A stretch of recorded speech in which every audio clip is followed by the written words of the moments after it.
കേരള നിയമസഭയിലേക്കുള്ള തിരഞ്ഞെടുപ്പിൻ്റെ വോട്ടെടുപ്പ് ഏപ്രിൽ 9 നടക്കും. മെയ് 4 വോട്ടെണ്ണൽ. മാർച്ച് 16 ഗസറ്റ് വിജ്ഞാപനം. നാമനിർദ്ദേശ പത്രിക സമർപ്പിക്കാനുള്ള അവസാന തീയതി മാർച്ച് 23 നാമനിർദ്ദേശ പത്രികകളുടെ സൂക്ഷ്മ പരിശോധന മാർച്ച് 24 നടക്കും. പത്രിക പിൻവലിക്കാനുള്ള അവസാന തീയതി മാർച്ച് 26 കേരളത്തിൽ പ്രചാരണത്തിന് ഇനി 24 ദിവസം മാത്രമാണ് മുന്നിലുള്ളത് എന്നത് മുന്നണികൾക്ക് നെഞ്ചിടിപ്പേറ്റു. 8 ദിവസത്തിനകം പത്രിക സമർപ്പിക്കണമെന്നത് രാഷ്ട്രീയ കക്ഷികൾക്ക് മുന്നിൽ വലിയ വെല്ലുവിളിയാണ് ഉയർത്തുന്നത്.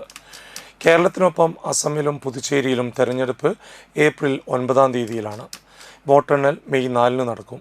തമിഴ്നാട്ടിൽ ഏപ്രിൽ 23 തെരഞ്ഞെടുപ്പ്. മെയ് 4 തന്നെയാണ് ഇവിടത്തെയും വോട്ടെണ്ണൽ. പശ്ചിമ ബംഗാളിൽ 2 ഘട്ടമായാണ് തെരഞ്ഞെടുപ്പ്. ആദ്യഘട്ടം ഏപ്രിൽ 23, രണ്ടാം ഘട്ടം ഏപ്രിൽ 29. വോട്ടെണ്ണൽ മെയ് 4 നടക്കും.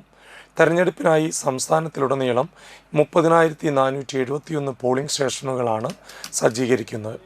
വോട്ടർമാരുടെ കണക്കുകൾ പരിശോധിക്കുമ്പോൾ 1,38,00,000 സ്ത്രീ വോട്ടർമാരും 1,31,00,000 പുരുഷ വോട്ടർമാരും പട്ടികയിലുണ്ട്. ഇത്തവണ 4,24,000 വോട്ടർമാരാണ് ആദ്യമായി സമ്മതിദാനാവകാശം വിനിയോഗിക്കാൻ ഒരുങ്ങുന്നത്.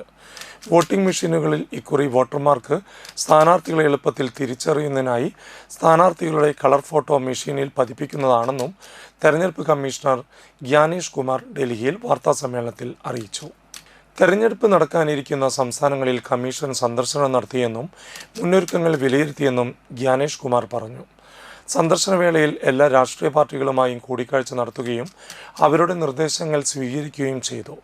ജില്ലാ ഇലക്ടറൽ ഓഫീസർമാർ, SP-മാർ, IG-മാർ, DIG-മാർ തുടങ്ങിയവരുമായും കൂടിക്കാഴ്ച നടത്തിയെന്നും അദ്ദേഹം കൂട്ടിച്ചേർത്തു.